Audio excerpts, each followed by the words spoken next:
Bonsoir à toutes et à tous. Merci de nous recevoir à nouveau chez vous pour une nouvelle conférence de J'aime en débat. Ce soir, J'aime en débat parle de la gauche, et pas n'importe laquelle, la gauche française. Ensemble, nous allons nous poser différentes questions par rapport à ce courant politique historique qui a connu ses succès et ses échecs, qui a suscité des espoirs, mais aussi des déceptions. Cette gauche, elle semble aujourd'hui divisée, et à l'approche des régionales ou encore des présidentielles de 2022, on ne peut que se poser la question: quel sera son rôle? Un opposant inaudible dans la campagne électorale, ou alors sera-t-elle le porte-drapeau d'un véritable projet républicain? Bien, pour répondre à cette question, qui de mieux que le premier secrétaire du parti historique de la gauche, le Parti socialiste? J'ai nommé M. Olivier Faure. Nous vous remercions de nous accueillir, d'avoir accepté notre invitation pour cette visioconférence. Avant de démarrer la conférence proprement dite avec Baptiste et Redouane, nous allons d'abord procéder à un billet d'humeur présenté par Mathéo et par Benjamin.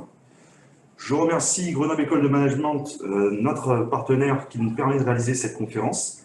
Je vous remercie vous aussi d'assister encore une fois à nos conférences. Et pour finir, je vous souhaite un agréable moment. Si vous avez des questions, vous pouvez les poser dans le chat et nos modérateurs essaieront d'y faire répondre M. Faure à la fin. Je vous remercie et je laisse la place à Mathéo et à Benjamin.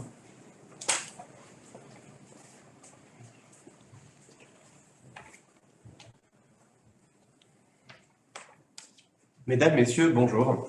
Bonjour, Monsieur Faure. Vous naissez le 18 août 1968 à La Tronche, d'un père français et d'une mère vietnamienne. Titulaire d'un diplôme d'études approfondies en sciences politiques obtenu à l'université de Paris 1 Panthéon, vous détenez également un DEA en droit économique obtenu cette fois-ci à l'université d'Orléans.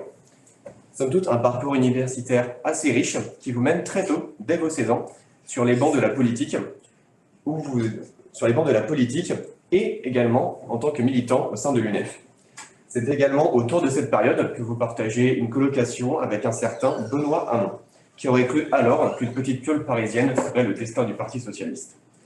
Alors que vous n'avez que 23 ans, vous devenez secrétaire général des Jeunes Rocardiens, une sorte d'école pour jeunes socialistes initiée par Michel Rocard. Vous succédez alors à ce qui fut un temps l'avenir du Parti socialiste et de la gauche, Manuel Valls. Beaucoup de proximité finalement avec des figures déchues de la gauche, et on commence à comprendre l'intérêt de notre conférence. Vous êtes secrétaire général du PS depuis 2018 et député de la 11e circonscription de Seine-Maritime depuis 2012. Adhérent au PS depuis vos 16 ans, vous baignez dans le socialisme depuis votre plus tendre adolescence et vous n'avez jamais trahi votre parti. Et ça, même dans les moments les plus durs. On pense notamment à la crise qui a connu le PS suite aux résultats de votre ancien colloque Benoît Hamon lors des dernières présidentielles. Un énième coup de massue pour un parti déjà à bout de souffle et déserté. Aujourd'hui, vous avez cette ambition de relancer la gauche et de l'unifier. Plutôt que de choisir une solution de facilité, en quittant un parti plus ou moins sclérosé, vous décidez de lui donner un second souffle. On pense notamment à votre combat pour unifier la gauche, là où des partis comme Place Publique ou Génération ont profité de l'implosion du PS. Vous êtes un homme lucide qui n'aime pas se faire marcher sur les pieds. Non, pas même par un président de l'Assemblée nationale ou bien un ministre de l'Intérieur. Non, ça ne vous fait pas peur. Vous vous engagez dans les chantiers les plus périlleux et des chantiers qui feraient peur aux plus braves d'entre nous. Donner un avenir à la gauche française. Il faut dire qu'en ce moment, le Parti socialiste ne fait rien pour vous aider, collectionnant les polémiques, à l'instar d'Audrey Pulvar, interrogé sur BFM TV samedi dernier et dont les propos ont fait plus ou moins polémique. Finalement, ça faisait quand même bien longtemps que le Parti socialiste n'avait pas fait la une des journaux.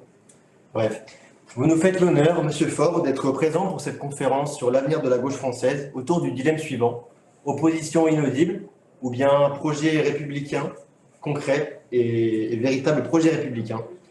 Nous vous souhaitons à tous et tous une très bonne conférence et nous laissons maintenant la place à Baptiste, Redouane et vous, Monsieur Faure. Merci.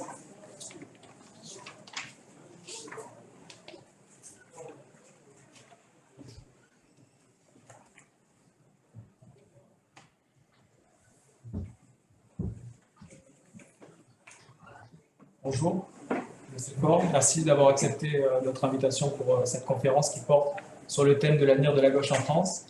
Sera-t-elle une opposition inaudible? Posera-t-elle un véritable projet républicain? Nous en saurons davantage après celle-là. Avant de commencer par un bilan de la situation de la gauche aujourd'hui en France, nous aimerions vous poser une première question. Comment définiriez-vous la gauche? Alors, bonsoir à toutes et tous. Merci de m'accueillir. Je suis ravi d'être parmi vous et vous l'avez dit, je suis né à La Tronche. J'ai aussi été habitant de Grenoble. C'est une ville que j'adore. Et donc, j'ai un de mes fils qui... Attends.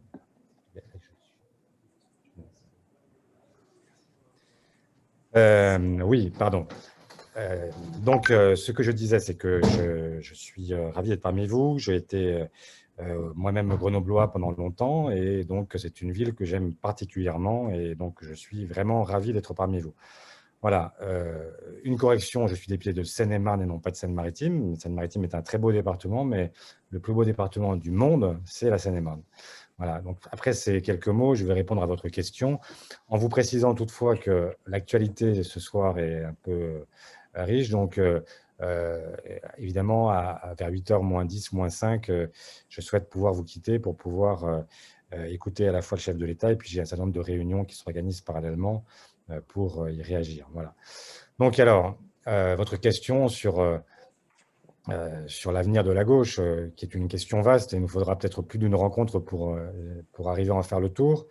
Mais la gauche, moi, je ne me résous pas à l'idée que ce soit une idée qui serait une idée dépassée. Je ne la pense pas dépassée. Je ne pense pas que le clivage gauche-droite soit un clivage qui se soit éteint. Et d'ailleurs, il ressurgit régulièrement. Il y a deux visions du monde qui s'opposent. Alors, on peut les appeler comme on veut, mais pour l'essentiel, elles recoupent ce qui, depuis la Révolution française, oppose d'un côté les conservateurs, les libéraux, et de l'autre les progressistes, celles et ceux qui veulent faire progresser à la fois les libertés publiques, les droits humains et réduire les inégalités. Ce à quoi s'ajoute désormais la question environnementale qui prend toute sa place légitimement. Et moi, je me définis comme un social écologiste. Je considère qu'on ne peut pas... le pacte social-démocrate qui a été conclu au cours du XXe siècle et qui était l'idée d'arracher la croissance la plus forte possible. Et c'était le point commun que nous pouvions partager avec, allez, je vais dire un grand mot, les capitalistes. C'était l'idée qu'il fallait augmenter la part du gâteau. Et après, on se battait pour savoir qui récupérait la plus grosse part. Le monde salarié, le monde des travailleurs, ou est-ce que c'était le monde du capital, des actionnaires, etc. Aujourd'hui, cette question-là, elle est percutée par la question écologique. La question, c'est plus simplement de savoir quelle est la part du gâteau la plus grosse qu'on pourra manger, c'est de savoir si à la fin, il restera encore un gâteau pour les générations futures. Et quand je dis futur, c'est déjà la vôtre qui est directement impactée, puisque dans les dystopies qui sont parfois, qui font froid dans le dos, dans 30 ou 40 ans, à un moment où vous serez encore largement en âge dans la plénitude de vos moyens, eh bien, vous serez peut-être, si nous ne faisons rien, destiné à chercher matin, midi et soir votre subsistance. Le prix de l'eau sera peut-être devenu un luxe. Peut-être que vous aurez obligation de vous déplacer parce que vous vivrez dans des zones qui sont des zones qui se désertifient. Et surtout, vous connaîtrez de grands conflits parce que si les pays tempérés peuvent supporter 1 ou 2 degrés de plus, c'est beaucoup moins vrai pour des zones qui sont déjà quasi désertiques. Et donc, on vivra de grandes phases migratoires et de grands déplacements, comme ça a toujours été le cas dans l'histoire de l'humanité. C'est pas, enfin, je veux bien entendre ce que disent aujourd'hui les gens d'extrême droite qui voudraient poser des murs, des barbelés et considérer que chacun a sa place, chacun sa vie.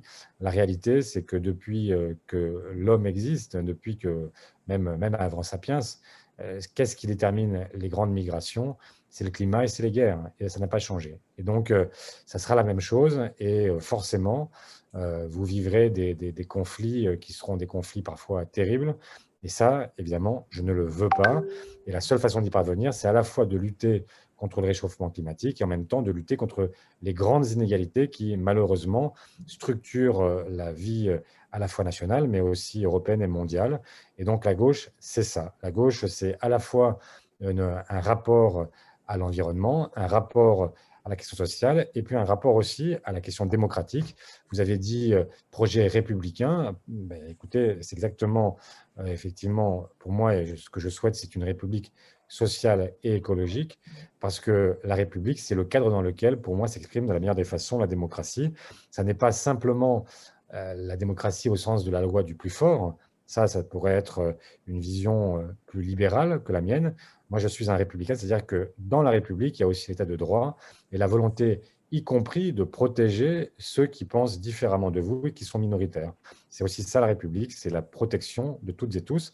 C'est la raison pour laquelle je suis aussi un laïc et un universaliste, parce que je considère que nous avons tous les mêmes droits, même si cette République, elle est un horizon qui recule toujours. C'est-à-dire qu'elle est un projet sans cesse renouvelé, parce que les inégalités, vous en corrigez une, il en a une nouvelle, et donc c'est Sisyphe.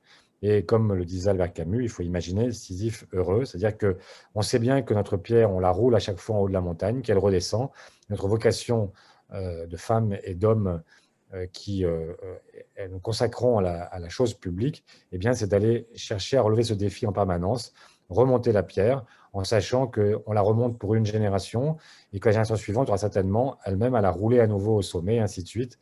Et c'est comme ça que le monde a progressé. Voilà donc ce qu'est pour moi la gauche. Et c'est une idée qui ne meurt pas, qui ne peut pas mourir, même si je suis conscient du fait que si aux prochaines élections présidentielles et législatives, si nous sommes encore absents du second tour, si nos divisions nous amènent à continuer à jouer les utilités, eh bien le risque, c'est que la recomposition de la vie politique se fasse autour de deux grandes formations que deviendraient, pour une formation républicaine, libérale, qui serait composée de la République en marche et d'une part des Républicains, et puis d'autre côté, un parti populiste, nationaliste, conservateur, trumpiste en un seul mot, et qui comprendrait là aussi une part des Républicains, et puis une part la majeure partie de l'extrême droite. Bon, et puis une gauche qui serait progressivement vouée à une marginalisation. C'est un chemin possible, malheureusement, et donc je fais tout depuis 3 ans pour le conjurer. Vous avez dit que j'avais passé une partie de ma vie avec des grands brûlés désormais. J'essaie de faire en sorte que la maison ne brûle pas avec eux. Voilà. Merci pour cette première définition. On va démarrer maintenant le plus gros de cette conférence par une première partie qui est un constat, un bilan. Aujourd'hui, ça fait 4 ans que les élections présidentielles de 2017 sont passées. On se souvient du score du Parti socialiste, d'un peu plus de 6% au premier tour. À partir de là, le PS a connu de nombreuses démissions, le déménagement de son siège historique de la rue de Solferino. Par la suite, on a eu de nombreux analystes politiques qui nous ont expliqué l'effet Macron, comme quoi il n'y avait plus de droite ni de gauche. Aujourd'hui, 4 ans après, quel est le constat? Qu'en est-il? Bon, sur le fait qu'il n'y ait plus de gauche, plus de droite, je crois m'être partiellement expliqué à l'instant, j'y reviens pas, on y reviendra peut-être plus tard. Qu'est-ce qui s'est passé en 2017? D'abord, moi, même si je ne mésestime pas le génie tactique d'Emmanuel Macron, je ne survalorise pas non plus. C'est-à-dire qu'il est plutôt le fruit de l'échec des autres que en lui-même une réussite extraordinaire. Il a su profiter des événements, su profiter d'un vide laissé par les uns et par les autres. Et donc, il a eu une conjonction astrale qui l'a aussi beaucoup servi. Et même sur le rapport, cette espèce d'idée fantasmée du dépassement de la droite et de la gauche à la fois, en même temps, dirait-il, c'est pas une idée tout à fait nouvelle. Vous êtes trop jeune pour avoir connu Raymond Barre quand il était candidat, mais c'était déjà la même idée. Édouard Balladur, c'était aussi, d'une certaine façon, une idée, même s'il était lui-même plus libéral et plus conservateur, assumé, mais il n'empêche qu'il y avait quand même cette idée de quelque chose de central qui viendrait enfin libérer la vie politique française de ces conflits anachroniques, dérisoires entre une gauche et une droite qui, au fond, ont tout pour se réunir, mais qui font semblant d'eux. Il y a eu ensuite François Bayrou et puis Emmanuel Macron. Donc, il y a cette tentation centrale, centriste, elle existe depuis longtemps. Et donc, on a eu, en fait, finalement, l'aboutissement de ce courant de pensée qui pourrait correspondre assez fortement à ce qu'écrit Alain Duhamel depuis 30 ans, en fait, qui avait déjà, à travers les différents candidats, cherché celui qui aurait le profil le plus centriste possible, etc. Bon, ça, c'est ce qui s'est passé. C'est ce qui a permis la victoire d'Emmanuel Macron avec un candidat trop à droite, François Fillon, un candidat trop à gauche, Benoît Hamon, un couloir central libéré et avec le soutien de François Bayrou, et d'un seul coup, Emmanuel Macron qui l'emporte. Que s'est-il passé depuis? Parce que on pourrait se dire, finalement, est-ce que cette tentative n'était pas une tentative à tenter? Après tout, les électeurs l'ont choisi et on ne peut pas leur en faire reproche. Ce qui s'est passé depuis, c'est qu'on s'est rendu compte que malheureusement, cette espèce de centre abstrait n'existe pas. La politique menée par Emmanuel Macron, elle est depuis le départ très typée. En fait, il a commencé par une politique fiscale destinée au premier de cordée, avec donc la fin de l'ISF sur les valeurs mobilières, la flat tax qui a permis aux actionnaires d'être moins imposés que la revenu du travail. Il a prolongé avec les lois Pénicaud sur la flexibilisation de notre code du travail. Il a continué avec la loi Asile-Immigration pour rendre plus compliqué l'accès au droit d'asile en France. Je pourrais continuer longtemps avec la réforme des retraites, avec aujourd'hui la réforme de l'assurance chômage. Bref, il a fait un choix qui n'est pas un choix d'homme de gauche, il a fait un choix qui est un choix d'homme de droite. Et d'ailleurs, en témoignent les choix qu'il a fait pour Matignon, avec deux anciens républicains qui se sont succédés. Et puis, tous les postes les plus centraux sont détenus aujourd'hui. Bercy était entièrement détenu par les Républicains, le ministère de l'Intérieur l'est aussi. Bref, toutes les fonctions vitales, régaliennes, sont détenues aujourd'hui par des hommes qui sont plutôt issus du sarkozysme que du madésisme. Voilà. Donc, c'était une fiction. Pour reprendre une expression qui a eu son succès en son temps, en fait, il n'est pas et de droite et de gauche, il est et de droite et de droite. Et d'ailleurs, il a réussi cet exploit électoral, c'est que c'est la première fois dans la cinquième que vous avez un président de la République qui change d'électeur en cours de route. Il commence sa vie politique de président en étant élu principalement par, au premier tour, des gens qui venaient de la gauche, qui étaient des électeurs de François Hollande en 2012, qui deviennent des électeurs Emmanuel Macron en 2017. Et puis, aux élections européennes, là, il y a un basculement qui se prolonge au municipal avec un électorat qui est maintenant principalement issu de la droite, qui a reconnu en lui un champion qu'elle n'avait pas trouvé depuis Nicolas Sarkozy. Par conséquent, pensez-vous que ce transfert d'électeurs, donc d'une part à gauche et d'autre part à droite, peut s'expliquer par le bilan et le quinquennat de François Hollande, ou est-ce un phénomène qui devait arriver, qui touche et la gauche et la droite, et qui a commencé bien des années avant, selon vous? Moi, je ne suis pas du genre à me défiler devant les responsabilités. On a des responsabilités, évidemment. En fait, il y a eu une forme d'indifférenciation qui est née dans le quinquennat précédent, avec une politique qui a été peu comprise par les gens de gauche. Et je vais me limiter à trois exemples qui sont illustratifs, mais ça commence par le CICE, qui n'est pas conditionné, donc une aide aux entreprises pour arriver à leur permettre de...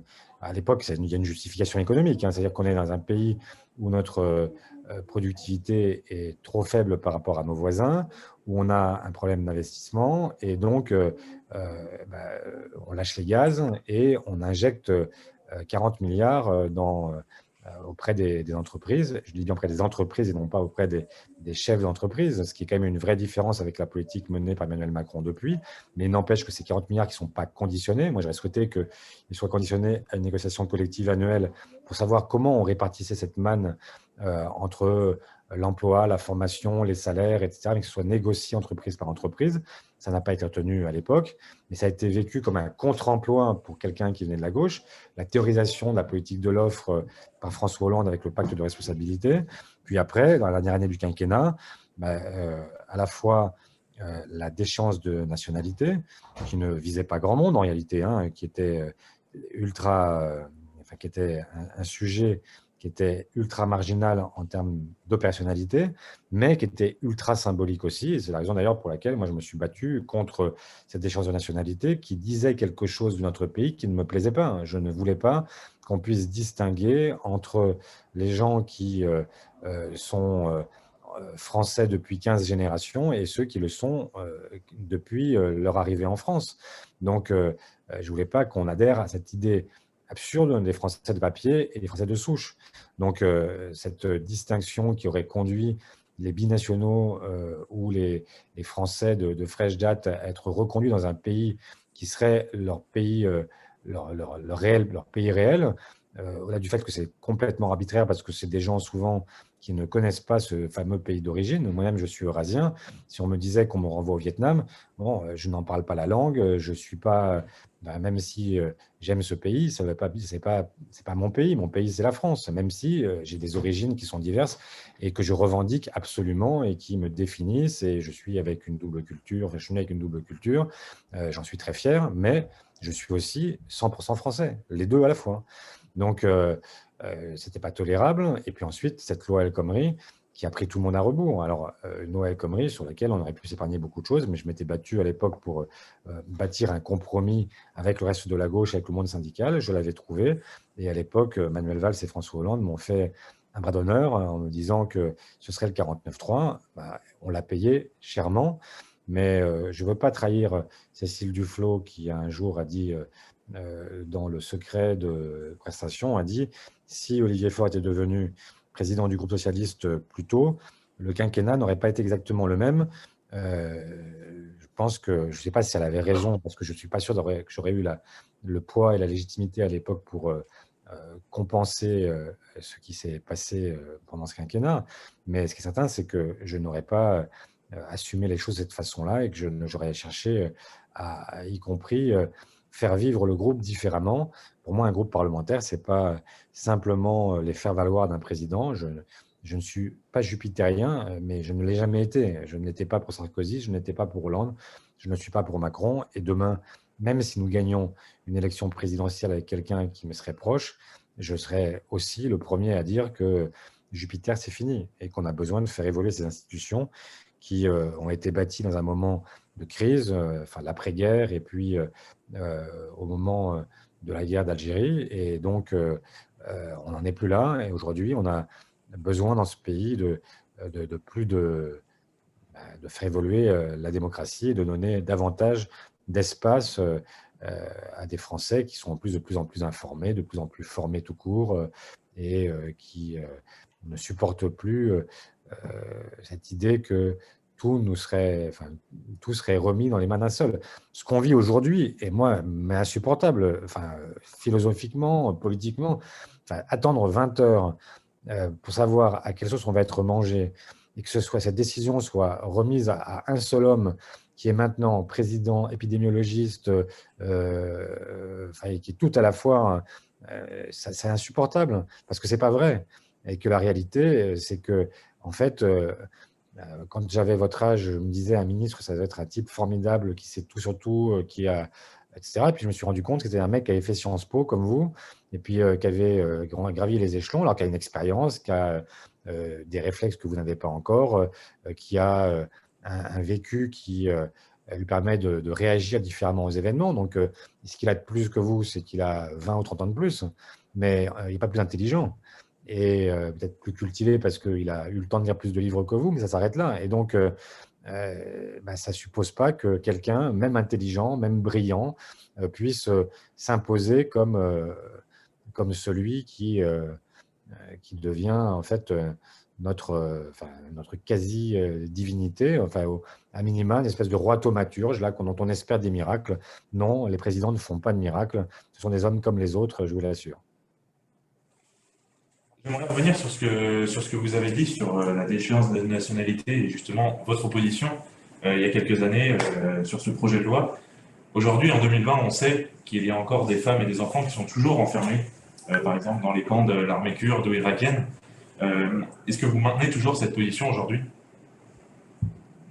Et moi, je suis contre le fait que, enfin, je ne comprends pas d'abord, déjà pour les enfants, je ne comprends pas la logique selon laquelle, en fait, vous condamnez des enfants pour les actes de leurs parents. En fait, enfin, on se rend compte qu'on a des enfants là qui sont des mineurs, parfois qui sont nés dans les camps, enfin des gens qui ont des enfants qui ont entre, je sais pas, entre quelques mois et 8, 9 ans, et à qui on dit, parce que ton père est parti faire la guerre en Syrie, tu es condamné à peut-être passer la dernière année de ta vie, peut-être même les dernières, dans un camp, dans des conditions de vie qui sont les plus épouvantables, alors qu'ils ont une famille en France, des grands-parents, des oncles, des tantes qui eux, ont fait d'autres choix et qui peuvent les accompagner dans leur vie, parce que souvent on a affaire à des enfants qui sont polytraumatisés. Alors, je comprends la peur et l'angoisse que ça suscite. On se dit, ce sont des bombes humaines qui vont revenir un jour, ils vont exploser, etc. Mais enfin, de toute façon, des bombes humaines, il y en a partout.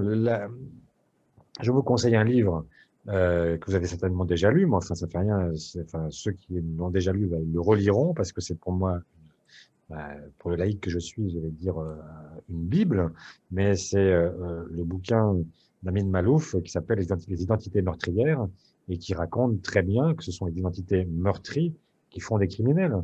Donc, il faut, on a besoin de traiter aussi ces identités-là, de faire en sorte que il n'y ait pas d'humiliation, qu'on sache réhabiliter, qu'on sache reconstruire les gens aussi. C'est un travail compliqué, mais on a le même problème avec les détenus en France. On aurait le même problème aussi avec les parents de ces enfants et notamment des mères qui sont détenues. Mais que vaut-il mieux? Les laisser dans des camps dont elles finiront par s'échapper ou être exécutées, ce qui serait contraire à toutes nos valeurs, ou s'échapper et vous aurez des bombes humaines qui circuleront de la même façon dans le monde et qui pourront un jour, parce que les frontières sont de toute façon poreuses, quoi que vous fassiez, peut-être qu'elles viendront aussi poser une bombe ici. Donc, qu'est-ce qui est le mieux qu'elle soit? Moi, je préférais qu'elle soit jugée et qu'elle soit ensuite suivie, accompagnée et qu'on puisse avoir un travail avec elle. C'est pas du 100% gagné, c'est difficile, mais c'est aussi pour moi ce qui fait la différence entre la gauche et la droite, c'est que la gauche est souvent, enfin la droite, pardon, est souvent exclusivement dans la punition et la gauche est dans la réhabilitation. Elle est dans l'idée que, euh, bah, en fait, tout homme, toute femme est amendable et que, heureusement, jusqu'à la fin de ses jours, on a la possibilité de changer. Et c'est pour ça que on s'est battu contre la peine de mort, parce que philosophiquement, il était difficile d'admettre le fait que, d'abord, on pouvait on pouvait rendre la mort par la mort, qu'on pouvait être sur la loi du talion et qu'on pouvait aussi qu'on avait une vision de l'homme qui était une vision défaitiste. Voilà. Et donc, moi, j'ai pas une vision défaitiste. Je pense que, heureusement, le débat, l'argumentation, tout ça, ça sert et on peut convaincre. Et c'est encore ce qu'on a de mieux. Et c'est ce qui nous distingue du monde animal. Vous définissez comme social-écologiste. Dans le même temps, et depuis quelques années, alors que Europe Écologie Les Verts se contentait des miettes sur l'échiquier électoral, commence à gagner du terrain. Comment pensez-vous qu'il serait possible d'éviter une énième lutte intestine au sein de la gauche qui profiterait au président Macron et aux extrêmes?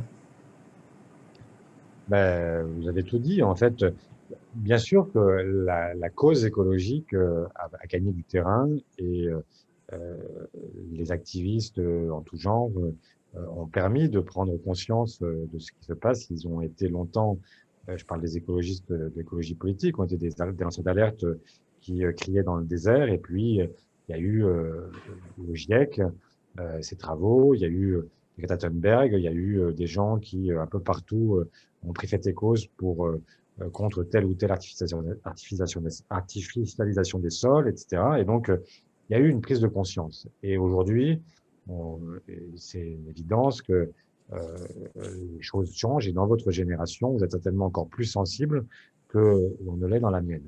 Donc, mais cette compétition, elle est illusoire et elle est même terrible. En fait, c'est ce que je leur dis tous les jours. En fait, sans trahir de grands secrets, dans la journée, j'ai eu à peu près tout ce que les chefs écologistes, enfin tout ce que l'écologie compte de chefs, avec lesquels je discute en permanence. Pourquoi? Parce que en fait, je leur dis la même chose. Je leur dis, mais enfin, on peut pas dire qu'on a 10 ans pour sauver la planète et dire qu'on se fout de savoir qui sera président l'année prochaine. Si on a que 10 ans pour sauver la planète, on n'en a pas 5 à perdre. Et se dire, ben, on verra dans 5 ans si finalement l'écologie est devant, etc. Ce débat sur le leadership à gauche, il est sympathique, mais quand on a une urgence, on peut pas, voilà, ça ne correspond à rien. Et je dis aux socialistes, vous ne pouvez pas dire qu'il y a une urgence sociale qui est en train de se renforcer, hélas, avec la crise sanitaire, et dire que vous avez, c'est pas grave, on peut attendre 5 ans de plus pour pouvoir résoudre les problèmes qui vont se poser à ceux qui vont débarquer à l'assurance chômage et ainsi de suite. Donc, c'est maintenant qu'il faut faire les choses. Si on veut reprendre le slogan de François Hollande, c'est maintenant qu'il y a une validité. En fait, le changement, c'est maintenant qu'il doit avoir lieu. C'est pas dans 10 ans, c'est pas dans 20 ans, à un moment où il sera trop tard. Et donc, oui, il faut arriver à se mettre d'accord. Je suis, hélas, pour l'instant, le seul à gauche à dire, moi, bien sûr, je revendique le fait que ce soit socialiste qui soit candidat à l'élection présidentielle, mais je dis en même temps, je dis, moi, je suis pour que ce soit le ou la meilleure. S'il y en a un qui se distingue par rapport aux autres et qui n'est pas de ma famille politique, je le soutiendrai. Parce que je préfère encore gagner avec quelqu'un qui n'est pas de ma famille politique de perdre à coup sûr avec des candidats différents et qui se tirent la bourre pour rien. Et donc, si les écolos ne bougent pas, de toute façon, moi, je bougerai. C'est-à-dire que je suis prêt à faire évoluer mon propre parti, à refonder une formation politique qui accueillera les gens qui sont prêts, qui viennent des rangs de l'écologie, du social, etc., et qui soient disposés à recréer une force dans ce pays qui soit, qui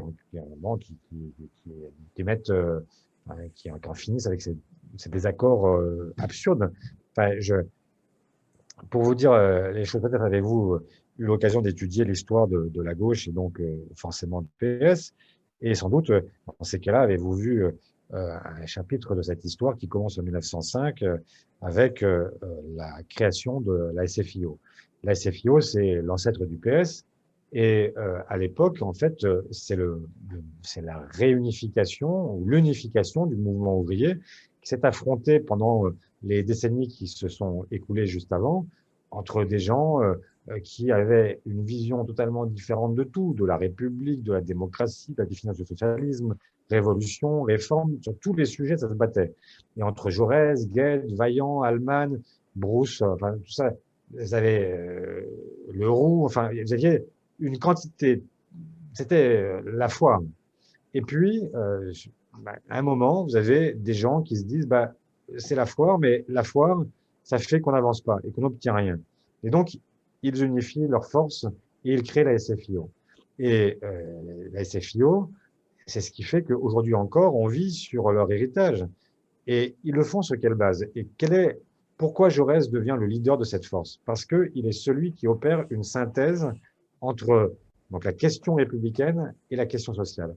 Pourquoi? Parce que le 19e, la question qui traverse le grand clivage qui traverse la vie politique française, c'est la question démocratique. Est-ce qu'on est en république? Est-ce qu'on est dans un empire? Est-ce qu'on est dans un retour de la monarchie? Bref, le siècle n'a pas hésité, enfin n'a pas arrêté d'alterner, d'hésiter et de chercher des voies nouvelles, etc. On est en train de fêter le 150e anniversaire de la Commune de Paris, qui est l'un des épisodes parmi d'autres, mais enfin, la Restauration, l'Empire, le Deuxième Empire, enfin, vous avez tout ça, et finalement la République. Et Jaurès dit, effectivement, on va faire la synthèse. Nous, on est des républicains, à un moment où les gens se posent la question de savoir si on est pour la Révolution, etc. Donc, on est des républicains, et en même temps, on y mêle la question émergente de la fin du 19e siècle et du début du 20e, qui est la question sociale, la question que pose le monde ouvrier, le monde nouveau, ce monde de salariés. Et on vit pendant un siècle là-dessus. Maintenant, la question, c'est comment est-ce qu'on trouve, non pas Jaurès, il n'existe pas en fait, mais comment est-ce qu'on a des gens assez intelligents pour faire du Jaurès collectif et faire en sorte de marier à la fois la question démocratique, la question sociale et la question écologique. C'est cette synthèse-là qu'il faut produire maintenant. Et si on la produit, j'ai la conviction que là, on arrive à créer une matrice intellectuelle, politique, philosophique pour le siècle qui s'ouvre, et donc permettre à ceux qui nous survivront eh bien de trouver aussi les instruments idéologiques, conceptuels pour pouvoir prolonger une action et faire vivre une gauche qui à l'évidence, a besoin de se régénérer, de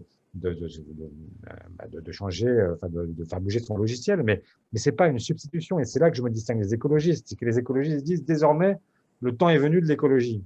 Et donc, il y aurait une espèce de grand basculement. Il y avait avant les autres questions, mais qui deviennent des questions subalternes. Et puis, il y aurait un seul filtre à partir duquel on observe tous les sujets. Et ce serait d'abord la question environnementale. Mais on s'apercevra très vite que c'est pas le cas. Quand on va, je sais pas, peut-être certains d'entre vous ont des parents qui travaillent dans l'industrie lourde et pour qui la question, enfin, c'est pas simplement écologie ou barbarie. C'est en fait leur question, c'est de savoir si ils auront aussi de quoi payer vos études, aider le petit frère, la petite sœur, continuer à payer la maison, continuer à vivre tout simplement. Comment est-ce qu'on reconvertit l'industrie automobile? Comment est-ce qu'on fait, même en matière de logement? Il y a enfin, moi, je ne suis pas écologiste jusqu'au point de considérer que ça doit se faire, y compris contre les êtres humains. Je suis pour défendre l'ours blanc au pôle Nord, mais pas parce que j'adore les ours blancs, parce que je sais que si l'écosystème est détruit, eh bien, ce n'est pas seulement l'ours blanc qui va partir, c'est aussi l'esquimau. Et donc, là, moi, quand on a des débats, par exemple, sur le logement social et qu'il y a le débat dans le 16e arrondissement à Paris pour savoir si il faut refuser, en fait, de mettre en place du logement social dans le 16e arrondissement, qui est l'arrondissement le plus bourgeois, le plus entre-soi, et que vous avez des écologistes qui disent non, non, non, parce qu'il ne faut pas artificialiser des sols. Et donc, ces terrains qui sont déjà artificialisés, il vaudrait mieux les consacrer à créer des parcs et des jardins.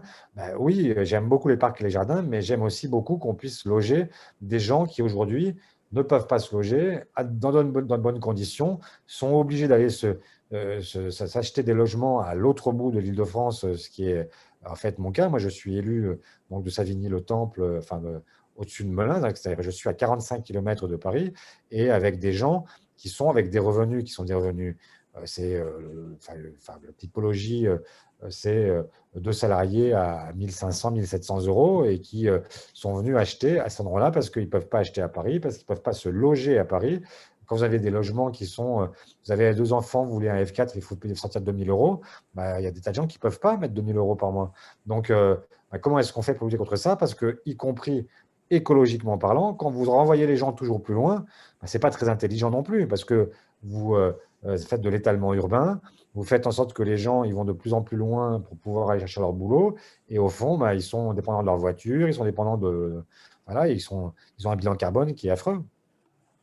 Et justement, vous nous parlez des hommes qui ont fait justement la gauche d'aujourd'hui, et à côté de ça, voilà, de personnes qui ont des difficultés économiques aujourd'hui. Justement, n'y a-t-il pas eu dans le programme du Parti socialiste depuis plusieurs années un remplacement de cette lutte des classes, de cette lutte pour ces classes défavorisées, qui est au cœur du programme de la gauche, ou en tout cas, il était de la gauche dont vous parliez, par une lutte des races, des genres, des religions? N'y a-t-il pas eu ce remplacement-là?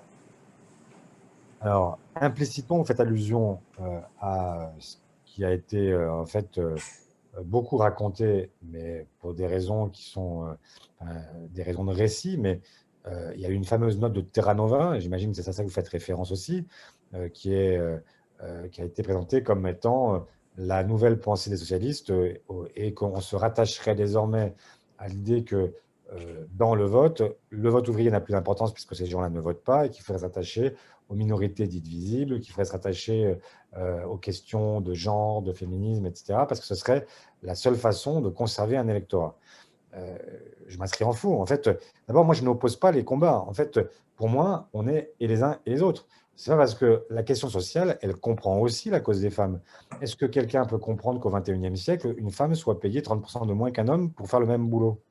Ben, moi, quand je vivais encore à Grenoble et que j'étais salarié du privé, ma chef directe, c'était une femme. Et ça ne m'a jamais gêné. et parce qu'elle était plus compétente que moi et que j'avais 25 ans et qu'elle en avait 15 de plus et qu'elle avait une expérience que je n'avais pas. Et donc, je ne me posais pas la question de son genre, mais on voit bien que cette question-là, elle demeure. Donc, bien sûr qu'il faudra continuer à lutter et qu'il va falloir faire en sorte que dans les prochaines années, l'égalité salariale, ce ne soit pas simplement un objectif, mais une réalité. Il va falloir, y compris, prendre des mesures drastiques pour l'imposer. Il faudra faire en sorte que, par exemple, sur le congé parental, eh bien, je vois que dans d'autres pays, dans le nord de l'Europe, y compris les entreprises elles-mêmes, spontanément, accordent des congés de plusieurs mois à leurs salariés pour que les pères puissent prendre leur part à un moment où eh bien, ils ont, enfin, vous ne l'avez pas encore, peu d'entre vous sont déjà parents, mais enfin, je vous assure que pour moi, qui était père, qui suis père à 4 reprises, on ne devient pas père tout de suite. C'est difficile de devenir père parce que pour les mères, elles ont une grossesse qui les met dans le bain. Et peut-être que culturellement, depuis toute petite, on leur apprend à être mère, on apprend plus difficilement à être père. Et c'est des moments dans lesquels, en fait, se créent aussi des habitudes.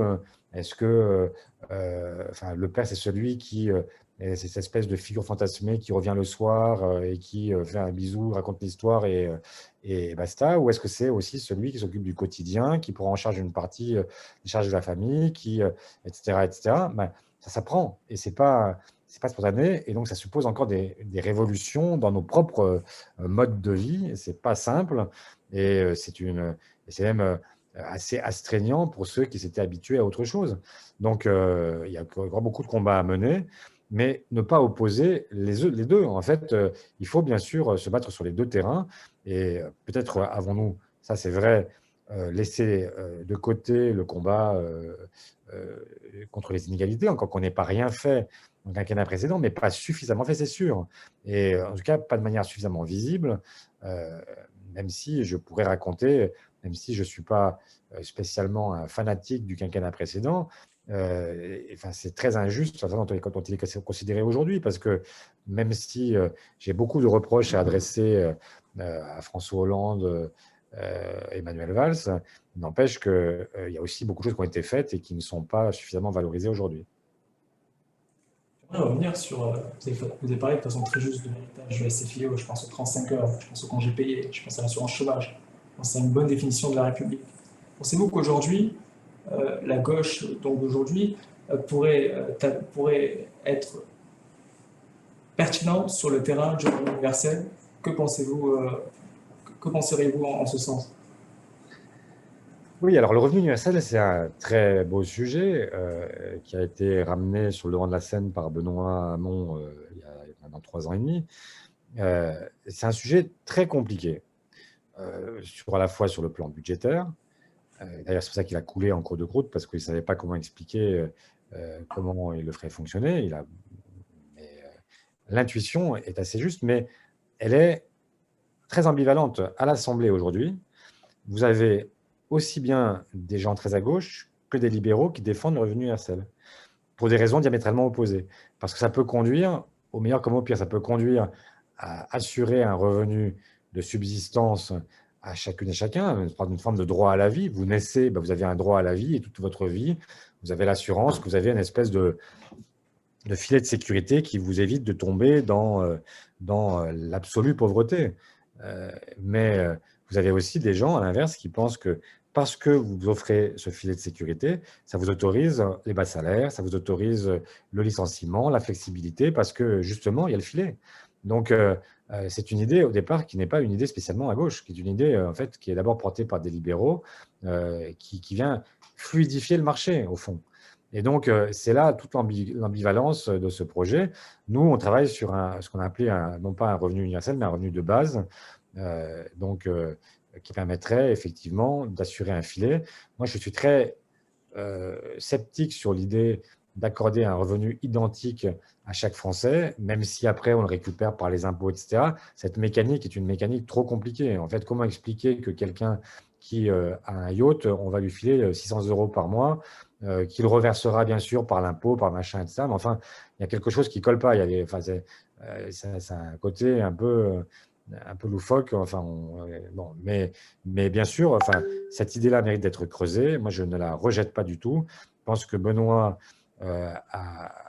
n'était pas prêt pour l'élection présidentielle précédente, ça s'est vu, mais il était aussi le candidat de belles intuitions.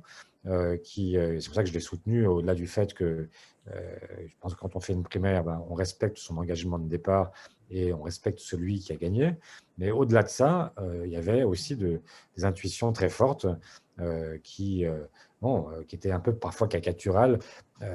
Quand il dit qu'il faut maintenant un impôt sur les robots parce que en fait, le travail est progressivement remplacé par les robots. L'intuition n'est pas folle, mais la réalité, c'est que en fait, c'est dans les endroits où on a le plus robotisé qu'on a créé le plus d'emplois aussi. Donc, il y a des fois des trucs qui sont contre-intuitifs. Donc, ça suppose d'y réfléchir à deux fois. Mais en tout cas, il y a une ambition, une intuition que je ne renie pas et sur laquelle je pense qu'il faut continuer à travailler pour arriver à quelque chose. Et dans nos départements, enfin dans les départements détenus par la gauche, on cherche depuis 3 ans à expérimenter mais il faudrait pour ça qu'on ait l'accord de l'État, et pour l'instant, il nous a été refusé. Merci. J'aimerais passer à une autre partie qui est une vision de 2022. Voilà, 2022 arrive très très vite. L'année prochaine, c'est les nouvelles élections présidentielles. Pour cette dernière partie, d'abord, j'aimerais rappeler au public qu'il peut poser ses questions dans le fil des discussions et nous y répondrons à la fin. Donc pour cette troisième partie, j'aimerais revenir sur 2022 et plus particulièrement sur l'interview d'Audrey Pulvar ce week-end. Donc j'aimerais rappeler d'abord qu'elle est candidate au régional d'Île-de-France et elle réagissait à la polémique récente du syndicat étudiant de gauche qui est l'UNEF. J'aimerais savoir comment, vis-à-vis de cette polémique, entre guillemets, qui a montré les dissidences au sein de la gauche, voilà, il y a encore différents avis sur ce sujet. Comment réussir le défi de renouer avec les anciens électeurs de la gauche qui, eux, peuvent ne pas comprendre ces différentes dissidences et voilà, orienter leur vote plutôt vers la droite ou vers Marine Le Pen d'ici 2022. D'abord, la première chose, enfin, oui, je reviens sur cette polémique parce qu'elle est intéressante, même si elle était on est en train de faire grand cas de pas grand-chose, parce que les rayonnements mixtes, je ne sais pas combien ils en ont tenu en France, mais enfin tellement peu que on est loin d'être dans une forme de tsunami qui d'un seul coup menacerait je ne sais pas quoi. Donc tout ça est assez dérisoire. L'objet même de la polémique ne méritait pas qu'on y passe 15 jours et que les médias s'enflamment comme ils s'enflamment et comme ils obligent chacun à se positionner par rapport au sujet. Mais donc, comment est-ce qu'on se met d'accord? D'abord, la première chose, c'est que il ne faut pas abandonner à d'autres l'idée républicaine. Et je pense notamment à l'extrême droite.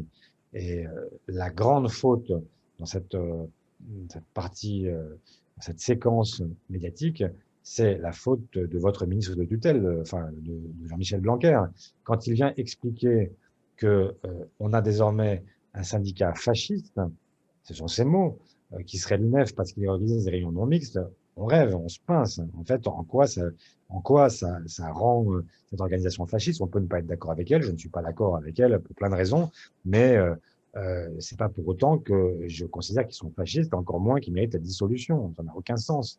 Mais en disant cela, il donne une forme de brevet à l'extrême droite qui, elle, est dans cette perspective-là réintégrée dans la République, et ce serait la gauche qui désormais serait fasciste. C'est une inversion de sens qui est extrêmement dangereuse. C'est un brevet donné à l'extrême droite qui conduit au pire. C'est un cadeau qu'elle n'attendait même pas.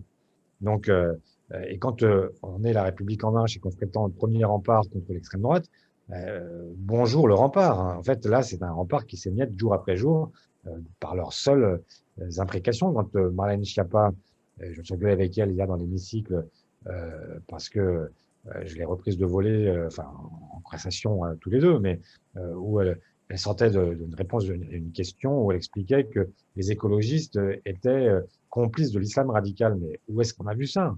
C'est n'importe quoi. En fait, on peut pas laisser passer ce genre d'ineptie qui conduit à ce que progressivement, on ait une espèce d'inversion de valeurs. Moi, je n'ai même jamais utilisé l'expression d'islamo-gauchisme pour qualifier la gauche de la gauche. Pourquoi? Parce que je pense cette expression fausse et qu'on ne peut pas laisser penser qu'il y a une forme de complicité objective entre des gens qui sont parfois déconnants, mais c'est parce qu'on est déconnant qu'on est complice des terroristes. C'est n'importe quoi. En fait, on bascule dans une forme d'aberration. Donc, pour revenir sur la polémique plus directement, sur les réunions non mixtes, est-ce que c'est grave, docteur?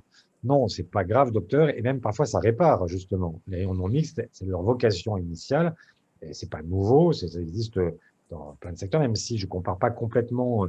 Il y a quand même une forme de dérive que je vais dénoncer après, mais il y a des femmes qui se retrouvent parce qu'elles ont été ensemble victimes de viols, victimes d'agressions, victimes du sexisme, etc., et qu'elles ne veulent pas livrer leur intimité au regard qui pourrait être pas forcément malveillant, mais en tout cas ou inquisiteur, ou voyeur, ou je ne sais quoi, d'hommes qui seraient... Bon, je comprends que quand on a été victime de quelque chose, parfois on a besoin de se réparer avec des gens qui ont la même expérience, la même histoire. Ce qui est gênant dans les réunions non mixtes, c'est que c'est pas des réunions de victimes, c'est des réunions où on considère que celles et ceux qui partagent la même pigmentation de peau sont a priori tous ensemble victimes et sont les seuls à pouvoir se comprendre. Et donc, quand on commence à expliquer que les seuls qui peuvent vous comprendre sont ceux qui sont vos semblables, là, on franchit un cap qui est un cap dangereux.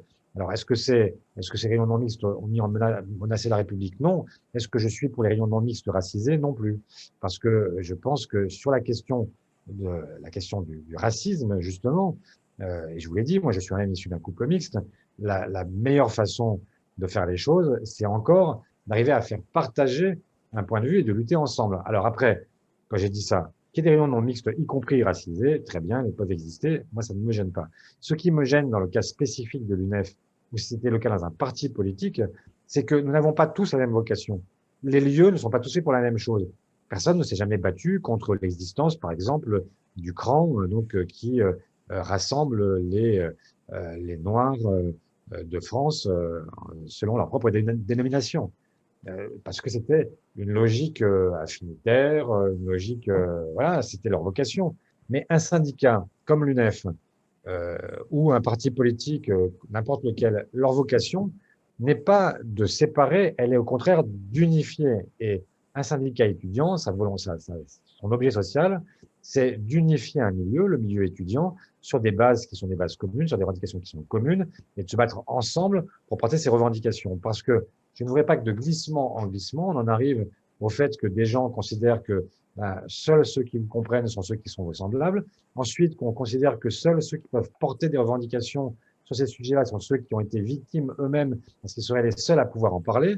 Et puis ensuite, qu'on arrive à un glissement supplémentaire qui serait de dire que finalement, il n'y a pas de droit qui soit vraiment universel, que même l'universalité à la française, c'est un instrument de domination blanche sur le reste du monde. Pour reprendre l'histoire, et là encore vous faire part de mes propres origines, mais je pourrais prendre des exemples dans le monde entier au moment de la décolonisation. Quand Ho Chi Minh revient au Vietnam, il a été étudiant en France.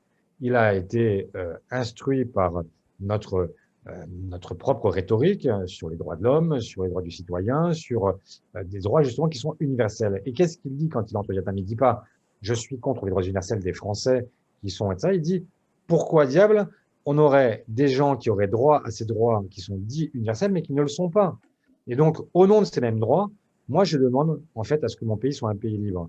Et donc, c'est là où il ne faut pas qu'on jette le bébé avec l'eau du bain. C'est parce que la France, c'est parce que la République française a parfois heurté, parfois elle a commis des fautes, parfois elle a commis des crimes, parfois elle s'est égarée.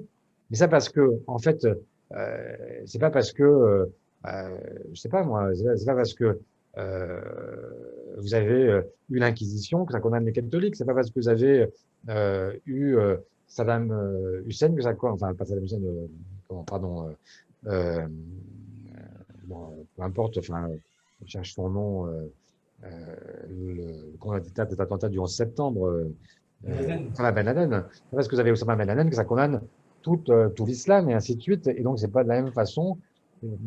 Même si la comparaison peut paraître un peu curieuse, et je ne suis pas sûr qu'elle soit très heureuse, Mais ce n'est pas pour autant que ça, parce qu'il y a eu la colonisation et ses crimes, que ça condamne l'idée républicaine et l'idéal des Lumières tel qu'il nous a été transmis par le XVIIIe siècle.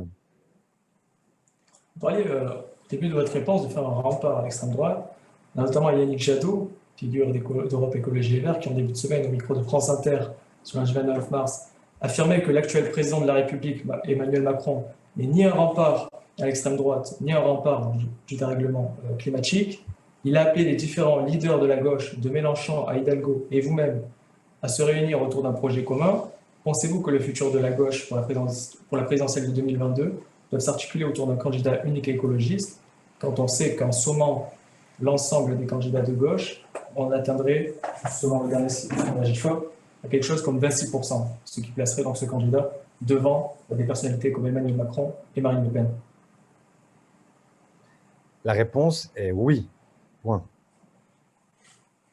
Oui, enfin moi je me base sur ça depuis 3 ans. J'essaie de trouver le canal qui permettra d'y arriver, mais oui, c'est une évidence. En fait, enfin, il faut être. On peut, à partir de CM2, je pense qu'on peut comprendre ce que vous venez de dire. Voilà. Et c'est bizarre que des gens qui prétendent vouloir diriger le pays, et donc avoir des qualités un peu supérieures à la moyenne, arrivent à ne pas comprendre ce qu'un enfant de CM2 comprend. Voilà. Mais moi, je ne sais pas si j'ai qualité pour diriger le pays. Je sais que j'ai qualité pour être en CM2. Et donc, je sais compter et je sais faire comme vous une somme. Voilà. Une autre question pour ces élections 2022. Vous le disiez au début, vous parliez de Macron qui au début avait ce discours de droite et de gauche et en fait s'est révélé avoir un discours plus de droite et de droite. Ne pensez-vous pas qu'il y a aujourd'hui un espace politique entre vous et Macron, à la gauche de Macron et à votre droite, qui demande à être investi au niveau économique ou au niveau de l'écologie? Ne pensez-vous pas que c'est cet espace qui pourrait permettre de gagner les élections de 2022? Alors, cet espace, il existe. En fait, tous les espaces existent. Mais de là à chercher à le faire vivre, moi, je cherche plutôt à reconstituer un espèce de bloc qui soit un bloc large, qui permette, enfin, le Parti socialiste de François Mitterrand, il est à la fois, enfin, vous avez dedans à la fois Jean-Luc Mélenchon et Dominique Strauss-Kahn.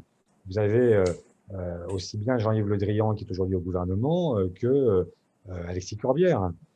Et vous avez aussi bien au gouvernement Charles Peterman, communiste, en fait, que Michel Crépeau, radical de gauche, que Huguette Bouchardot venant du PSU, etc. C'était déjà un rassemblement et c'était pas plus simple à l'époque en réalité. En fait, ce qui était là, ça a été à la fois la finesse tactique de Mitterrand et puis certainement son charisme propre et sa longue histoire parce que en fait, il n'a pas réussi ça en 2 jours. Hein. Il n'est pas devenu président à 40 ans, hein, mais il a été un artisan parfois laborieux, mais constant de l'union de la gauche. Et c'est comme ça qu'il a réussi à conquérir le pouvoir et à inscrire dans la durée des réformes. Quand Pierre Mauroy est encore vivant, il avait toujours un moment dans les discours, quand il rencontrait les militants, il disait vous vous rendez compte que vous devez la première semaine de congé payé au Front populaire, deuxième semaine de congé payé au programme Conseil national de la résistance, etc. Et ainsi de suite. Et il faisait le long truc et il montrait que c'était en fait tous les acquis sociaux étaient liés en fait à un mouvement social ou à la gauche quand elle gouverne, ce qui est la réalité. En fait, les 40 heures, vous les devez au Front populaire, les 39 heures à François Mitterrand, les 35 heures à Lionel Jospin. C'est une réalité totale, qui est incontestable. Et s'il n'y avait pas eu un mouvement ouvrier qui était né, qui avait permis de porter des combats, si vous n'aviez pas eu pour recevoir ces revendications des socialistes, des communistes, des syndicalistes, on en serait où? En fait, quand je vais dans les lycées, souvent les gens me disent « ça sert à quoi la politique, vraiment, enfin, on ne comprend pas tout, etc. » Je leur dis « écoutez, vous êtes sur le banc de l'école. Dites-vous que si vous êtes sur le banc de l'école, ce n'est pas complètement le fait du hasard. Et que pour la plupart d'entre vous, si la politique n'existait pas, et je ne dis pas la gauche parce qu'ayant affaire à des lycéens, je suis astreint à respecter le principe de laïcité, mais vous êtes étudiant et donc majeur et donc vous n'êtes plus soumis à cette question. Mais je leur dis, enfin, je pourrais leur dire, en tout cas, vous, je peux le dire, si la gauche n'avait jamais existé, si la gauche sociale, la gauche parlementaire n'avait jamais existé, aujourd'hui, quels seraient ceux parmi vous qui peuvent lever la main en disant « j'aurais été étudiant à Sciences Po » Très peu, même peut-être aucun d'entre vous, et vous soyez tous, depuis l'âge de 6 ans, en train de faire le tour d'une mine ou d'aller cultiver un champ, etc. Et pour s'en convaincre, ce n'est pas difficile. Partout où la gauche n'a pas réussi à percer, et ben c'est ce qui se passe. En fait, vous avez des gens dans les champs, vous avez des enfants dans les mines, et voilà. Et donc, nous avons permis, en fait, ce que d'autres pays ne connaissent pas. Bien, merci beaucoup pour toutes vos réponses. On va désormais, pendant un petit quart d'heure, essayer de répondre aux questions du public, un public qui vient autant de l'extérieur que de notre école, Grenoble École de Management. Et j'aimerais commencer par une première question qui nous vient d'Alexis. Aujourd'hui, beaucoup de citoyens dénoncent la professionnalisation de la politique, où la volonté d'accéder au pouvoir prend le pas sur la volonté d'appliquer les idées. Pensez-vous qu'un avenir pour la gauche des idées existe, sachant que les partis sont les principaux acteurs de cette professionnalisation? C'est simple, hein, les partis, c'est pas un objet volant non identifié, c'est des gens. Tout à l'heure, vous avez souligné que j'étais rentré moi-même au Parti socialiste quand j'avais 16 ans. Les partis, c'est jamais que les gens qui sont dedans, en fait. Donc, bien sûr que le problème, c'est que quand vous avez des gens qui y sont depuis longtemps, qui ont tendance à penser que ça leur appartient, qui ont une vision après un peu patrimoniale de la politique et qui considèrent que c'est leur objet, que c'est leur mandat, que c'est leur mairie, leur département, leur circonscription, ça finit par être effectivement assez asséchant.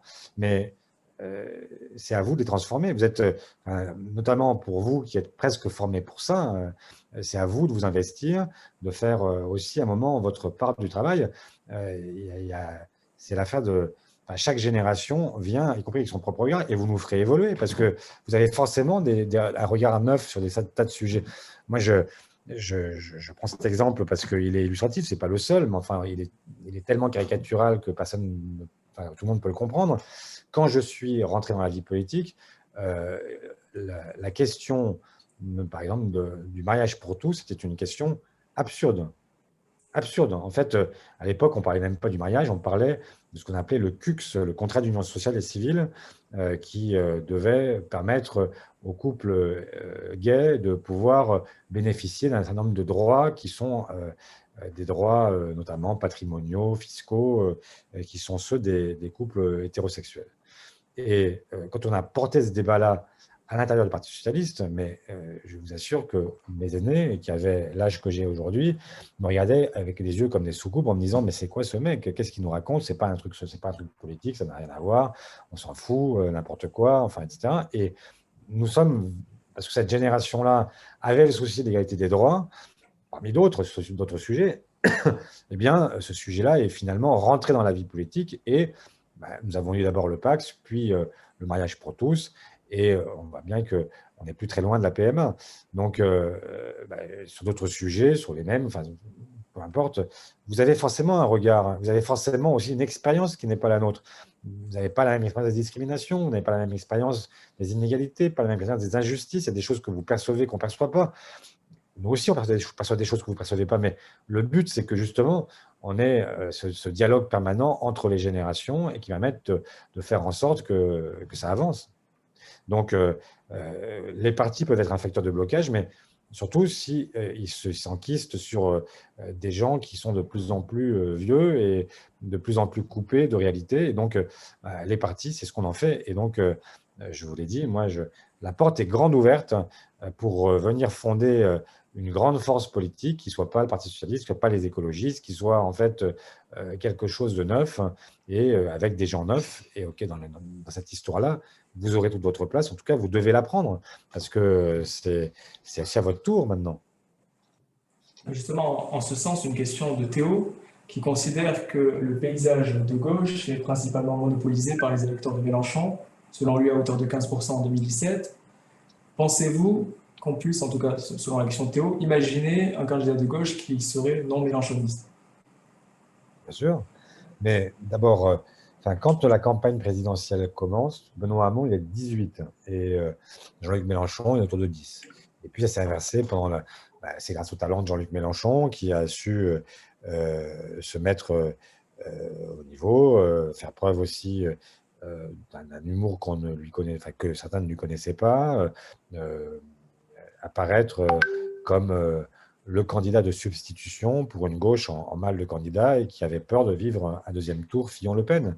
Donc il y a une partie de la gauche qui a misé sur Mélenchon, une partie de la gauche qui a misé sur Macron, et donc l'un a fait 24, l'autre a fait 19.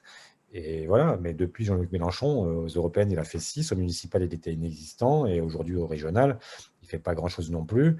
Et au présidentiel, il y a des sondages, mais qui sont qui sont curieux parce qu'ils mesurent des gens qui sont candidats avec des gens qui ne le sont pas. Donc, je ne sais pas combien ferait Jean-Luc Mélenchon. Peut-être serait-il le premier, peut-être serait-il le deuxième, le troisième. Je n'en sais strictement rien. Ce que je sais, c'est que si les socialistes et les écologistes sont assez intelligents pour arriver à mêler leurs forces, ils peuvent être la force justement qui permet d'atteindre un second tour. Parce que, et là c'est ma divergence forcément avec les Insoumis, c'est que moi je ne pense pas que le candidat Mélenchon et le programme de Jean-Luc Mélenchon soient de nature à gagner à la fois un premier tour et une présidentielle. Peut-être que je me trompe, ça, à vous de faire votre propre avis, mais moi je pense qu'il est trop décalé, qu'il a malheureusement, à travers le populisme de gauche, cherché un électorat et du coup adopter un discours qui ne correspond pas sur la réalité de la gauche et pas plus de la vie politique française. Et donc je ne pense pas qu'il ait aujourd'hui les qualités requises pour être un bon candidat et un bon président.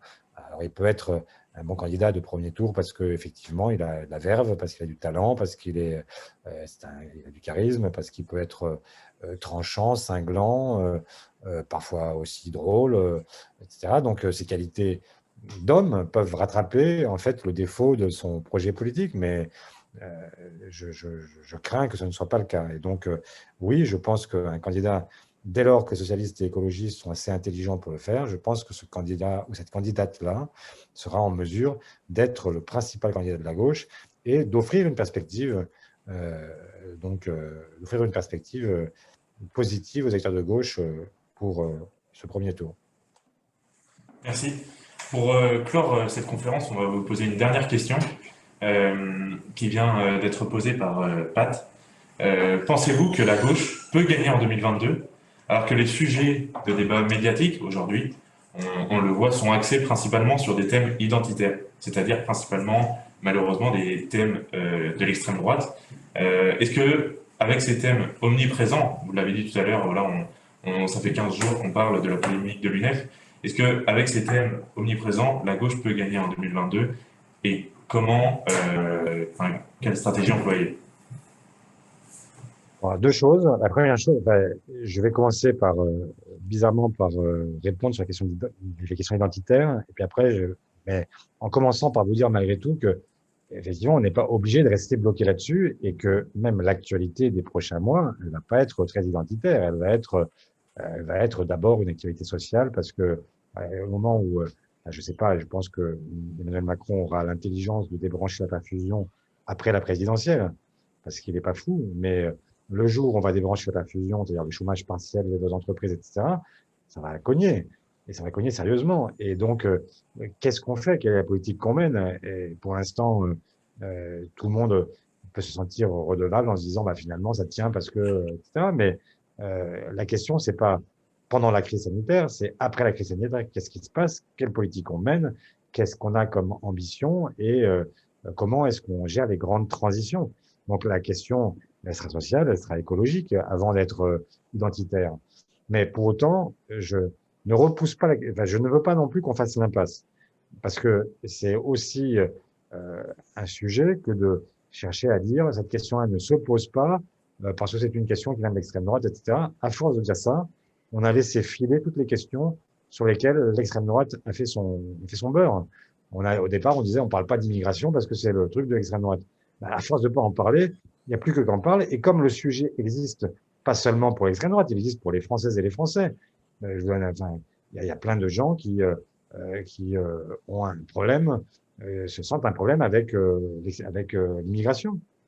Pourquoi le nier? C'est une vérité.